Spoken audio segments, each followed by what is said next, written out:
Hey guys, in this video we're going to go over how to activate a debit card at Banco Macro.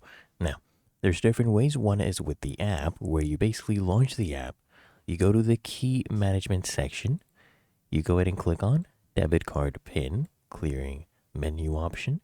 And then you just select the debit card you want to unlock.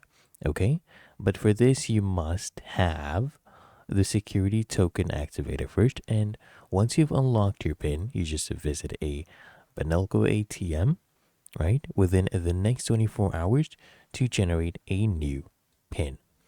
Now, for internet banking, what you do, you go to the menu option, you tap on more, right?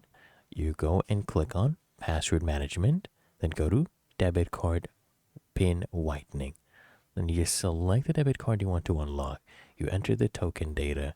And in both cases, once you unlock your PIN, you visit a Banco ATM within the next 24 hours to generate a new PIN. You can also go ahead and call them on this number Monday through Friday, 7 a.m.